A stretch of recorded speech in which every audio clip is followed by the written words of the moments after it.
Você está ouvindo o podcast da Igreja Cristã Evangélica do Jardim América, uma igreja centrada na palavra que vive para a glória de Deus, engrandece o Cristo crucificado e caminha pelo Espírito. Seja bem-vindo! Meus irmãos, hoje nós caminharemos pelo Salmo de número 11, então convido aos irmãos a deixarem a sua Bíblia aberta no 11º Salmo do nosso Santo Saltério.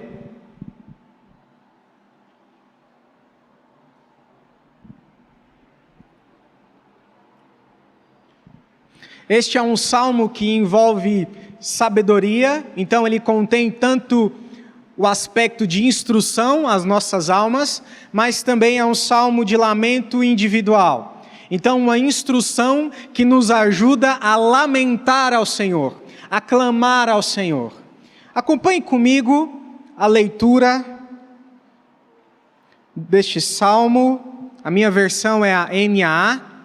Diz assim a palavra de Deus: ao mestre de canto, salmo de Davi. No Senhor me refugio. Como então vocês dizem à minha alma, fuja como um pássaro para o seu monte? Porque eis aí os ímpios, armando os seus arcos, colocam a flecha na corda para as escondidas dispararem contra os retos de coração. Ora, se forem destruídos os fundamentos, que poderá fazer o justo? O Senhor está no seu santo templo. Nos céus o Senhor tem o seu trono. Os seus olhos estão atentos, as suas pálpebras sondam os filhos dos homens. O Senhor põe à prova o justo e o ímpio, mas ele a abomina. O que ama a violência fará chover sobre os perversos brasas de fogo e enxofre, e vento abrasador será a parte do cálice deles. Por ser justo, o Senhor ama a justiça. Os retos lhe contemplarão a face. Vamos orar mais uma vez? Agora em reverência à palavra de Deus. Senhor, prega enquanto eu prego, fala enquanto eu falo. Que o Teu Espírito me use como instrumento para pregar a Tua santa palavra. Gere em nós convencimento daquilo que este salmo nos ensina, Senhor. Nós necessitamos desta sabedoria. Nós necessitamos, Senhor, da Tua palavra. E aqui, como igreja, clamamos, fala conosco, continua falando conosco. Nós cantamos a Tua palavra, nós oramos a Tua palavra. E agora necessitamos de escutá-la. Fala conosco, Senhor. Essa é a nossa oração, em nome de Jesus. Amém. Meus irmãos, este salmo, ele nos convida a ter o Senhor como nosso refúgio, um refúgio seguro. Deus nos deu este salmo como um hino bendito, que declara que todo salvo deve viver por meio da fé. O Senhor nos conclama, o Senhor nos chama a viver por meio da fé, em todas as áreas da nossa vida. A Bíblia usa 3 palavras para explicar o conceito de fé. Então, talvez você tenha vivido por meio da fé, mas não uma fé bíblica. O Senhor nos ensina, por meio de 3 palavras, o que é a fé. São elas confiança, esperança e certeza. Confiança é a crença na sinceridade, capacidade ou integridade de alguém. Confiança é depositar esperança em uma pessoa, no nosso caso, a pessoa de Deus. Esperança é o sentimento de expectativa e desejo por algo positivo ou por um resultado favorável no futuro. Está ligada à ideia de acreditar que algo de bom acontecerá. Isso é esperança. Nós temos esperança de que as nossas vidas serão cada vez mais leves. Nós temos esperança de que a nossa ansiedade será transformada em anseio sincero, e não um problema. A esperança é uma boa expectativa. A outra palavra é certeza. Refere-se à convicção ou firmeza em relação a um fato, sem dúvida alguma. É a ausência de incertezas sobre determinada questão. Então, certeza é ter certeza. Certeza é convicção, é firmeza. Certeza é estar sobre a rocha, que é Cristo Jesus. E olhar para Jesus como essa rocha. Isso é certeza. Se a nossa fé não envolve estes três conceitos, então o nosso coração está longe do Senhor. Porque a fé sem esperança, a fé sem confiança, esperança e certeza é uma falsa fé. É uma falsa crença, na qual Deus não é o seu autor. Se a nossa fé não possui confiança, se você crê no Senhor, mas não tem esperança de mudança, se você crê no Senhor, mas não tem certeza nas suas promessas, então a fé que você professa não é uma fé bíblica. O autor da fé que você declara ter não é o Senhor. Este salmo, ele regula o nosso conceito de fé. Ele nos chama a confiar no Senhor, mas de modo correto. Hoje, o Senhor nos ensinará a viver por meio da fé. De fato, Ele é o nosso refúgio. Não precisamos fugir para as montanhas, porque o Senhor dos exércitos está conosco. Declarar que Deus é o nosso refúgio significa viver sem o medo pecaminoso. Significa viver sem culpa. Significa viver na dependência do auxílio divino. Meus irmãos, se nós entendermos o que este salmo nos ensina nesta noite, a nossa fé nunca mais será a mesma. A nossa fé será fortalecida, será encorajada. Então, os primeiros versículos nos dizem que viver pela fé requer discernimento sobre o sofrimento e a busca por refúgio em Deus. Então, viver pela fé não é ausência de sofrimento. Viver pela fé não é ausência de pensamento, mas é discernimento. Nós precisamos discernir as coisas. A soberania de Deus nos chama a viver pela fé. E essa fé envolve alguns aspectos do nosso dia a dia, bem práticos. Leia comigo novamente o versículo 1 até o versículo de número 3. Aqui Davi nos declara duas coisas: que o nosso Deus é o refúgio de Davi, então Deus é um refúgio seguro, e que os justos sofrem. Versículo 1, Davi declara: no Senhor me refugio, no Senhor encontro refúgio. Como dizeis? Pois a minha alma foge como um pássaro para o teu monte.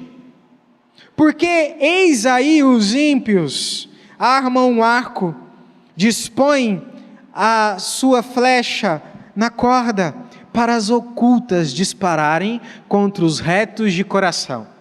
Ora, destruídos os fundamentos, quem poderá, ou o que poderá, fazer o justo. O versículo 3, ele termina com uma pergunta. Grava isso. O versículo de número 3 termina com uma pergunta. Mas o versículo 1 começa com uma afirmação. Davi afirma que Deus é o seu refúgio, que Deus é o seu abrigo, que Deus é a sua segurança. Mas a parte B do versículo 1 nos revela que Davi tinha recebido um conselho. E que neste conselho, os seus amigos, em meio à guerra, aconselham Davi a fugir. Mas Davi se recusa a fugir. Davi diz que a fuga agora não é uma boa opção. Por que Davi nos diz isso?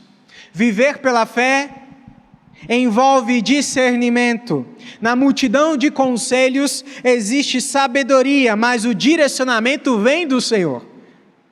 A multidão de conselhos nos faz enxergar a mesma situação de vários ângulos diferentes, mas elas não são direcionamento para a nossa vida. Na multidão de conselhos, nós ponderamos mais sobre as situações, ou sobre a situação. Mas nos conselhos dos sábios, nem sempre existe direcionamento.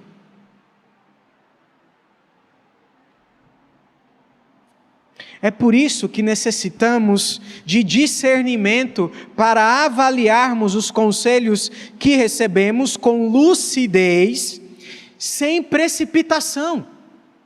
Meus irmãos, Davi está em meio a uma aflição. Ele está sendo perseguido por Absalão, seu filho. E em meio a essa aflição, ele recebe o conselho de fugir. Aqui, Davi usa a metáfora ou a figura do pássaro para descrever uma fuga. Ele diz assim, na parte B, como nós lemos, que os seus amigos estavam dizendo à alma dele. Isso significa que o conselho dos amigos é um conselho insistente, é um conselho que não foi dado só uma vez. Por vários dias, os amigos se achegam a Davi e dizem a ele: foge, porque senão você morrerá. Mas qual é o fundamento da afirmação de Davi? O primeiro verso, na parte A: o Senhor é o meu refúgio. Davi diz assim: vocês estão me dizendo que eu tenho que fugir para um monte, ou seja, vocês estão me dizendo que num monte há refúgio, que o abrigo do Senhor está no monte. Mas não é verdade. Não é verdade. Se Davi não tivesse discernimento aqui, ele morreria por causa do conselho dos seus amigos. Fugir de Absalão era um mau conselho, porque fugir, neste caso, significava substituir o refúgio em Deus por um monte que não oferecia nenhuma proteção. Mas por que não oferecia proteção?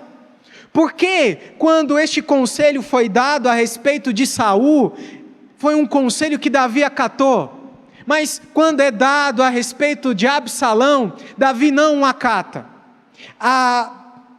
O versículo de número 2, ele nos revela o porquê. O arco dos inimigos estavam armados para capturar os retos de coração, que substituíssem a montanha por Deus, ou Deus pela montanha. Como assim, pastor? Aqueles que subissem a montanha aqui seriam capturados. Davi está dizendo que existe morte na montanha, que não existe abrigo na montanha, que na verdade o seu abrigo é o Senhor. O conselho que ele recebe dos seus amigos não é um bom conselho.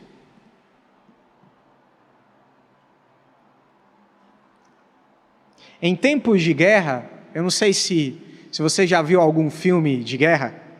Eu servi aeronáutica por 7 anos e nós fizemos vários treinamentos de guerra. Em tempo de guerra, a montanha não é um lugar seguro, como a gente pensa, né? Ah, eu vou subir ali a montanha e está tudo bem. Não é. Por que não é um lugar seguro?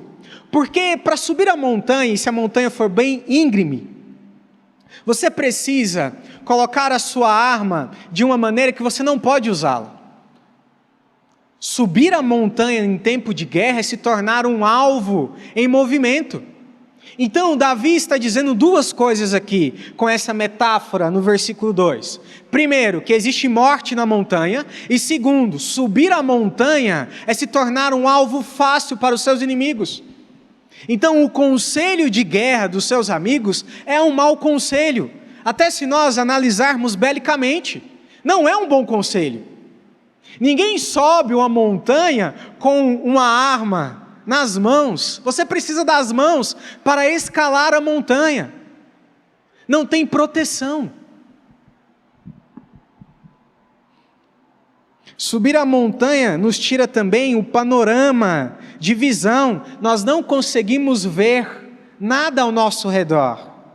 Ou seja, Davi está dizendo, meus irmãos, Davi está dizendo para nós que viver pela fé envolve discernimento para avaliar conselhos de pessoas que amamos.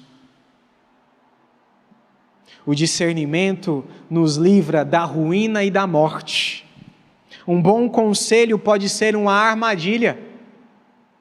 Quantas pessoas já foram enganadas por seus conselheiros de confiança?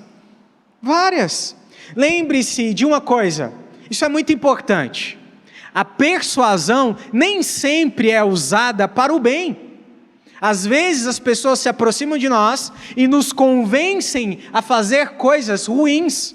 Então a persuasão, o diálogo, a oratória, a palavra sedutora nem sempre é usada para o bem. Lembremos da serpente. Ela se aproxima de Adão e Eva e tenta Adão e Eva. Então, viver pela fé envolve discernimento. E esse discernimento pode nos livrar da ruína e da morte. Em uma situação de aflição ou de ira, e essas situações são as situações que a gente fica mais vulnerável, quando a gente está irado, né, com o nosso cônjuge, às vezes, não fale nada. Você falará coisas que, com certeza, lá na frente, você vai dizer assim, meu Deus, por que eu fui falar aquilo? Então, em situações de ira e de aflição, o nosso coração está vulnerável. Mas, diferente de nessa situação de estar vulnerável, nós deveríamos pensar mais sobre os conselhos que recebemos. Não é verdade? Se o meu coração fica vulnerável em tal situação, eu não deveria acatar um conselho de bate-pronto. Mas a gente faz justamente o contrário. Quando nós estamos irados ou em situações de aflição, nós acatamos o conselho ou qualquer conselho como se esse conselho fosse de Deus, sem discernir, sem apurar, sem avaliar. A falta de avaliação dos conselhos que recebemos é um motivo de muitas ruínas.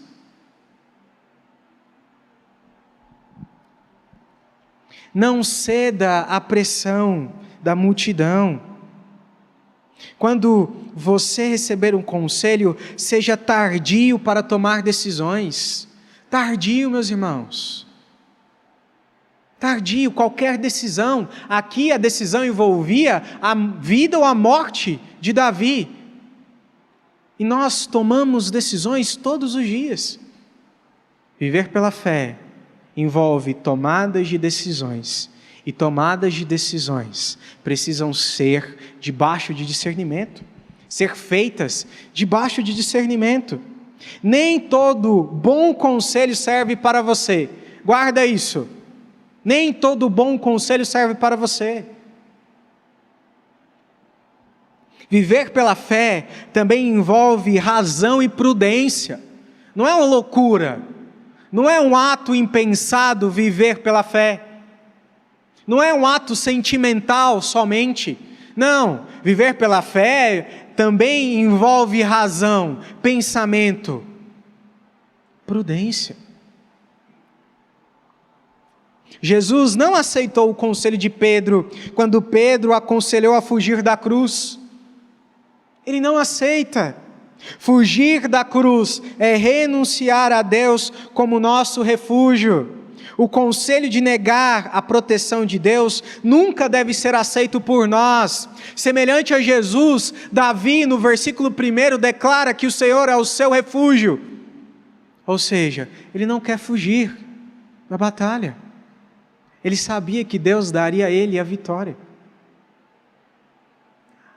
O discernimento nos ajuda a decidir o próximo passo.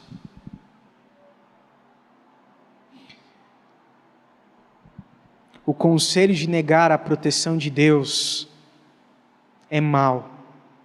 Meus irmãos, a soberania de Deus nos chama à responsabilidade humana de vivermos com discernimento sobre todas as coisas. A confiança que Davi deposita em Deus nos esclarece uma coisa: que precisamos tomar decisões cada vez mais lúcidas, cada vez mais cheias de sabedoria. Davi é um veterano de guerra. Davi não é um rei que estava ali em seu reinado sem conhecimento nenhum bélico. Davi é um veterano de guerra. A avaliação que Davi tem do conselho dos seus amigos é uma avaliação de um homem forjado pela guerra, formado para a batalha. O conhecimento da luta nos ajuda a viver pela fé de maneira correta. Quando uma criança foge de casa por não compreender o amor de seus pais, ela abandona a proteção familiar em busca de segurança em amigos que não podem realmente protegê-la. O que essa ilustração significa? Que neste momento, se Davi fugisse, ele seria morto. Ele seria assaltado. Precisamos ter cuidado para não trocar a proteção de Deus por um refúgio ilusório. Meus irmãos, o dinheiro não é um refúgio para nós. Os bens não são o motivo da nossa alegria ou um abrigo. Não é. Não adianta. O Senhor sim é o nosso refúgio. Em outro salmo, o salmista vai nos dizer assim: existem aqueles que confiam nos cavalos de guerra, mas eu confio no meu Deus. Aquilo que é aparente, nem sempre é digno de confiança. Deus nos deu seus preceitos para nossa segurança e para nos guiar no caminho da vida. Como assim? A lei do Senhor, conhecer a lei do Senhor, os preceitos do Senhor, os mandamentos do Senhor, nos ajudam a termos discernimento para tomarmos decisões segundo a vontade de Deus. O conhecimento de quem Deus é, através dos seus mandamentos e preceitos, é um salvo-conduto para a fé. A nossa fé não é uma fé vazia, é uma fé que possui uma confissão. Essa confissão possui os atributos de Deus. E aqui neste salmo, Davi nos mostra um Deus que é onisciente. A onisciência de Deus dá validade à sua palavra de tal maneira que a lei do Senhor é um firme fundamento para obtermos discernimento. A lei dele é, a palavra dele é, o resto não é.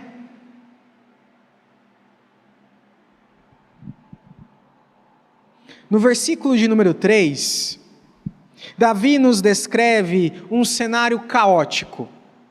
Os fundamentos ruíram. O que significa isso? Significa que não há justiça, não há juiz, é tempo de guerra. Absalão dá um golpe de estado, não há quem clamar, o rei está em fuga, é um caos total. O que o justo pode fazer quando o caos for estabelecido? Essa é a pergunta que Davi nos faz no versículo de número 3, na parte B. Quando o caos é instaurado, quando não há mais justiça, quando o justo sofre, quando não há suprimento, quando a provisão ela nos é retirada, o que nós podemos fazer? Primeiro, a realidade de que Deus é o nosso refúgio não exclui a realidade do nosso sofrimento. Viver pela fé não é excluir a realidade do nosso sofrimento. Existem algumas pessoas que são negativistas. Elas negam todo tipo de mal. Não, você está com câncer? Não, vai dar certo. Deus... Eles são negativistas no sentido de negar a dor. Eles negam a realidade da dor, do sofrimento, do pecado. E aí eles começam a afirmar coisas que Deus não disse, promessas que Deus não fez. A realidade de que Deus é o nosso refúgio não exclui a realidade do nosso sofrimento. Mas saber que em Deus temos proteção torna a nossa dor suportável. Aqui está o segredo do contentamento. Saber que Deus é o nosso abrigo torna a nossa dor sustentável. O motivo das nossas dores não nos consumirem é porque nós sabemos que as misericórdias do Senhor se renovam a cada dia e que no dia mau a misericórdia do Senhor estará lá para nos consolar. Esse é o motivo. São nestes momentos de sofrimento e opressão que somos tentados a tomar decisões de morte. Não se esqueça disso.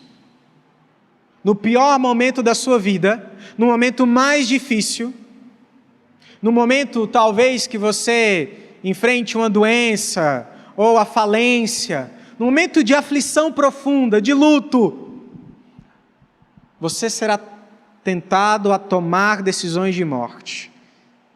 E saber que o Senhor é o seu refúgio será um consolo presente. Quando você não souber o que fazer, descanse em Deus e busque em Deus cuidado, em Deus graça. E tome cuidado com os conselhos que você receber neste tempo. Talvez o bom conselho que você recebeu em um tempo de aflição resultou em consequências ruins, porque você não ponderou, você não meditou. Se você recebe um conselho que te faz pecar, não vale a pena segui-lo. Não vale a pena segui-lo. Se você recebe um conselho que diminui a grandeza de Deus, não vale a pena escutá-lo. Não vale a pena. Se para satisfazer a sua necessidade, você precisa abandonar a sua fé, então viva insatisfeito. Porque não há, de fato, satisfação fora de Deus. Não há, de fato, satisfação fora da fé. Não há, de fato, confiança, certeza e esperança fora de Cristo. Não existe, não há. Nestes versículos, aprendemos que viver pela fé exige discernimento para tomarmos decisões. E muitas vezes,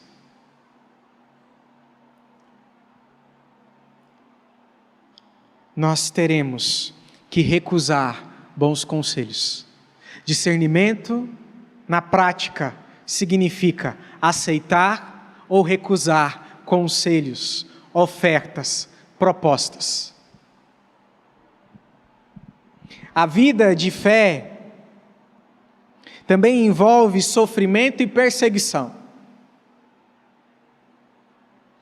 Mas não devemos esquecer que sofrer por causa de Cristo é agradável aos olhos de Deus. Sofrer em Cristo é o mesmo que proteção e consolo. Por fim, Davi nos mostra que viver pela fé é ter Deus como nosso verdadeiro refúgio. O versículo de número 1 exerce soberania sobre todo o resto do salmo. Tanto que o versículo de número 7 reafirma isso. Então, o que Davi está nos dizendo aqui? Que Deus é soberano sobre todas as coisas, que o nosso sofrimento tem um propósito, e é sobre isso que a gente vai falar a partir do versículo 4, e que para viver de fato por meio da fé bíblica, nós não precisamos ignorar a realidade do sofrimento, mas necessitamos de buscar discernimento por meio da palavra do Senhor, discernimento por meio da meditação. É muito importante isso, meus irmãos. Talvez amanhã você receberá uma proposta de emprego, talvez amanhã você receberá uma notícia ruim de sofrimento, e ter a convicção de que o Senhor é o seu refúgio, talvez seja o único consolo que te livre da morte, ou que te faça pensar melhor sobre a proposta. Nos versículos de número 4 até o 7, nós temos esse viver pela fé relacionado a um entendimento profundo sobre a soberania de Deus e sua justiça. O versículo 4, ele é o versículo base de todo o salmo. Por que ele é o versículo base? Se nós notarmos, o versículo 1 fala de Deus como nosso refúgio, e o versículo 7 fala de Deus como nossa justiça. Mas se esse Deus não for soberano, de que adianta Deus ser o meu refúgio se Ele não pode me proteger? De que adianta Deus ser a minha justiça se Ele não pode aplicar justiça? Então o versículo de número 4 fundamenta, porque aqui Davi declara a onipotência e a onisciência de Deus. Leia comigo versículos de 4 a 7.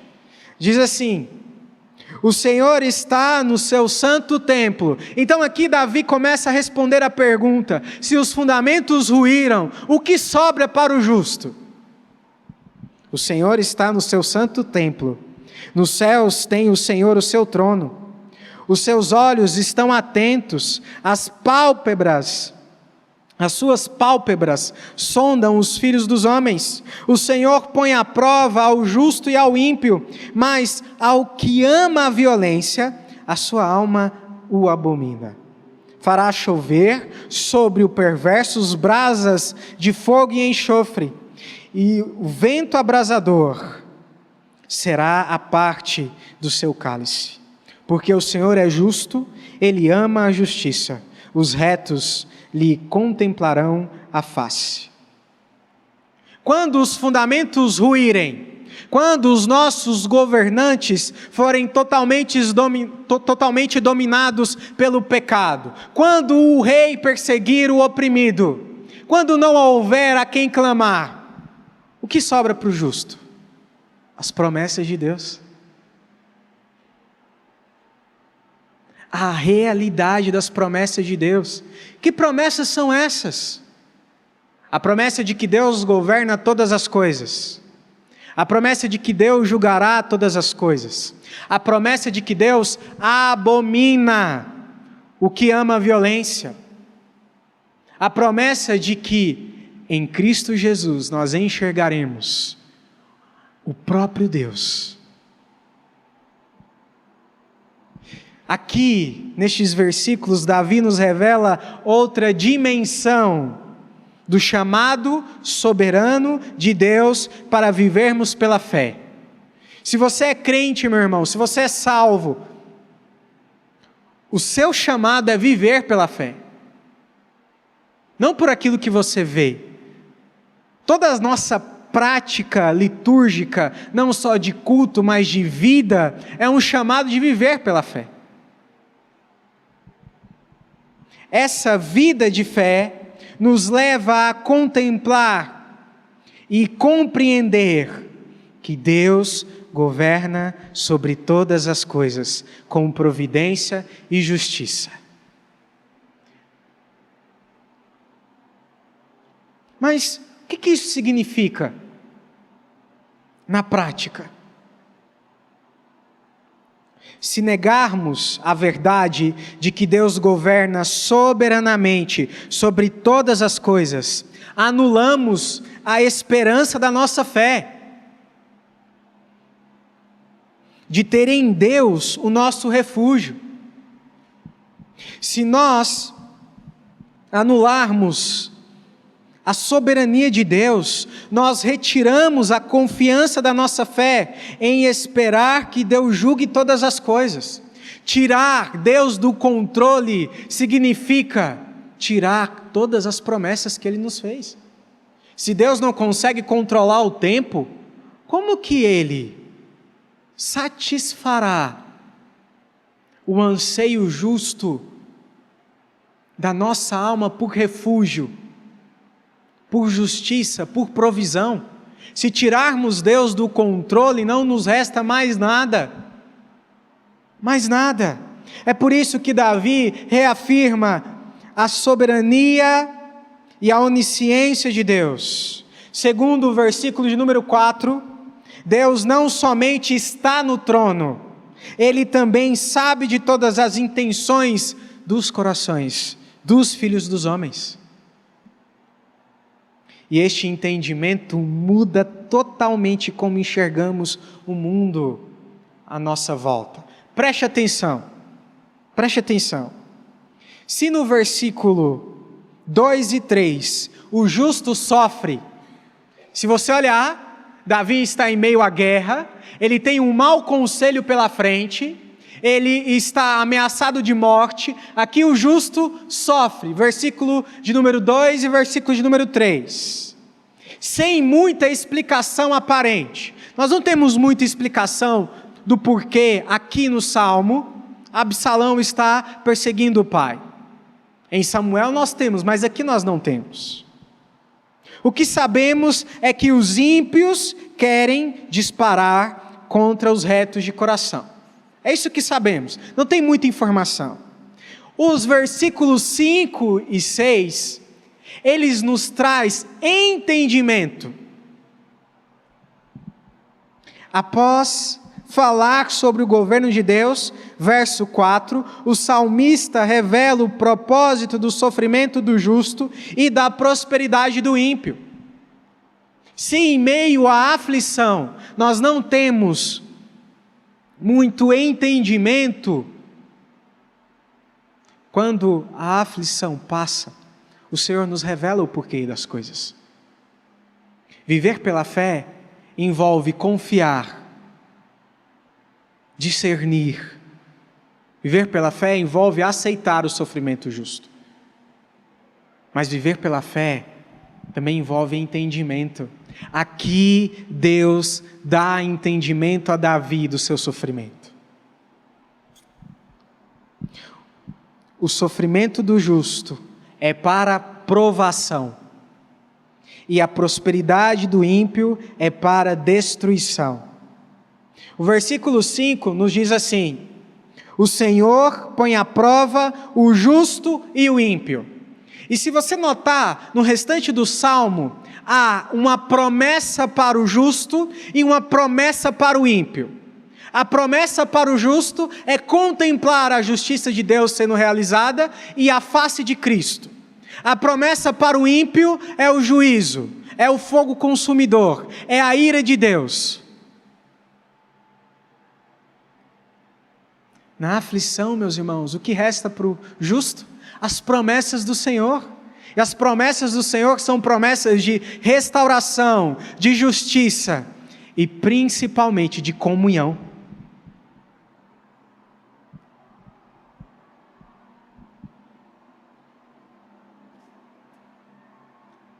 O que aconteceu com Absalão? Se você olha para a história, Absalão foi morto por 10 jovens que roubaram suas armas.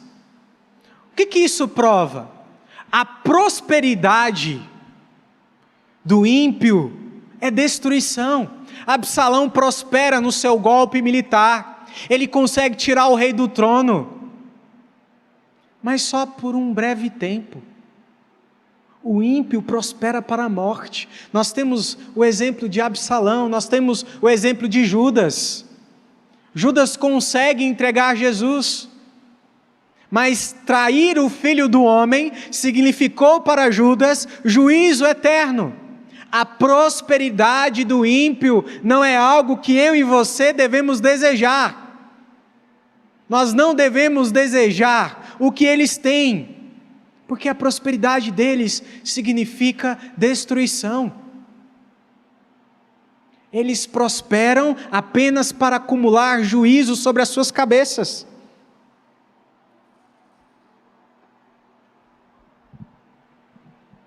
Agora, a aprovação do justo tem como propósito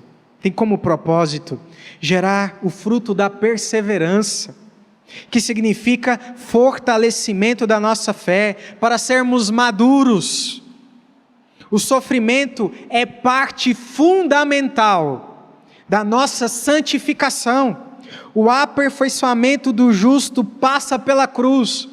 Meus irmãos, todo o nosso sofrimento tem como propósito nos moldar a Cristo Jesus. Todo o nosso sofrimento. O sofrimento que temos ao vencer o pecado, o sofrimento do luto que nos chama a crer que em Cristo Jesus todo luto é um até logo. Todos os tipos de sofrimentos, dos mais variados, são para a nossa santidade, são para o nosso bem. Por isso que todas as coisas cooperam para o bem, porque as coisas ruins, as coisas que nos fazem sofrer, nos conduz a Cristo Jesus, como refúgio e como exemplo.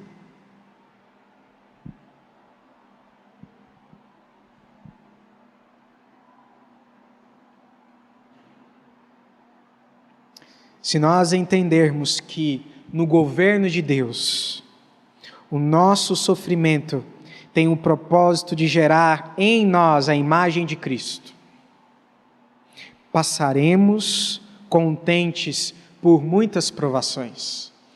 Aqui está o que Tiago desenvolve na sua carta.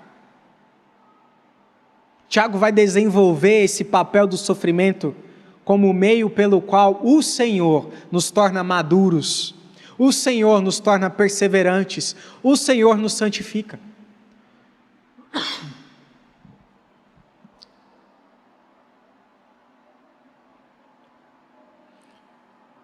Saber o fim do ímpio nos livra de tantos males, nos livra da tentação de desejar o que eles têm. Deus nos revelou, meus irmãos, o fim do homem mau, para não sermos seduzidos a praticar a violência e a opressão que estes homens praticam. Nós sabemos o fim deles, nós não devemos desejar o que eles têm, o que eles fazem, a violência que eles estabelecem. No versículo 6, o Senhor nos dá um veredito. E o veredito para o homem mau é a chuva de brasas e o enxofre, derramados do cálice da ira de Deus. Mas no versículo de número 7, temos o futuro dos justos, o consolo daquele que foi justificado por Cristo Jesus, o consolo dos salvos. O nosso futuro é a contemplação da face de Deus, como aqueles que são assistidos pelo favor divino. Este salmo termina como começou, com uma declaração de confiança. E nessa declaração de confiança, o refúgio de Davi, que no versículo 1 é um refúgio solitário, Davi diz assim: o Senhor é o meu refúgio. Agora este refúgio termina como um refúgio comunitário para a igreja, para o povo de Deus. Davi termina no versículo 7, dizendo que todo o justo, todo aquele que é reto, contemplará a face de Deus.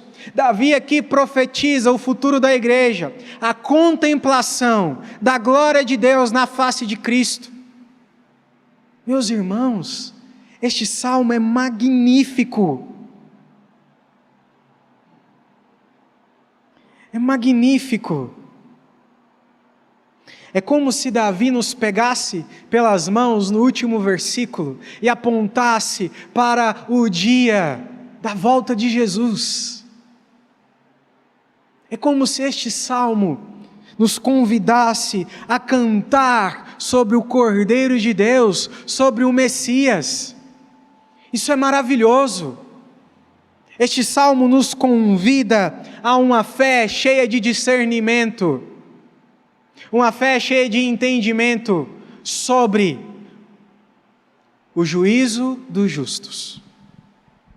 O juízo do ímpio e o futuro dos justos. Quando os fundamentos ruírem, as promessas do Senhor serão nosso consolo. E nós não falamos isso como um lamento, mas como um coro de glória. As promessas do Senhor são o nosso consolo. Davi termina o salmo com a expectativa de ver o Messias.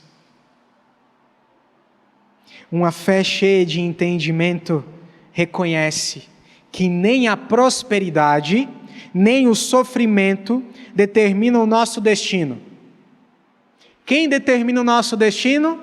Aquele que está descrito no versículo 4. O Todo-Poderoso, aquele que é onipotente, aquele que usa de misericórdia para quem quer, aquele que é totalmente bom, totalmente justo. Ele que determina o nosso destino, não é a nossa situação passageira. O resultado final deste salmo é a promessa de que aqueles que foram salvos pela fé em Cristo Jesus serão agraciados com um eterno deleite da presença de Deus. Eterno deleite da presença de Deus. Eu quero concluir dizendo o seguinte: viver pela fé não significa ausência de sofrimentos. A gente sabe muito bem disso, né? Nem precisava falar. Mas viver pela fé é um chamado para confiar plenamente em Deus. Este chamado envolve discernimento para tomar decisões, perseverança em meio às adversidades e segurança para encontrar refúgio em Deus. Em Deus. Viver pela fé é reconhecer que, independentemente das circunstâncias, nossa confiança deve estar firmemente ancorada em Deus. Este salmo, meus irmãos, nos ensina a viver de modo digno da fé que nos foi confiada como um dom. Como você tem vivido? Como você viverá pela fé agora? Se o sofrimento para nós significa provação, esperança, aperfeiçoamento. E se a prosperidade do ímpio significa destruição, Não temos motivos reais para deixar de confiar no Senhor. Mesmo que o mal prospere, este salmo nos convida a confiarmos em Deus. Vamos orar mais uma vez? Você pode ficar de pé?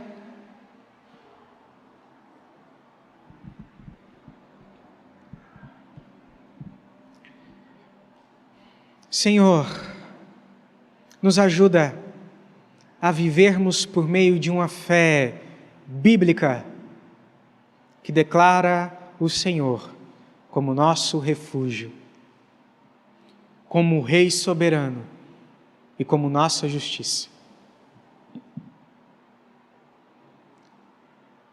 Que a realidade da Tua provisão se torne presente em nossos lares. Guarda esta igreja de todo o mal, Senhor. Guarda esta igreja de todo o mal e do maligno. É o que te pedimos, Senhor. É o que te pedimos.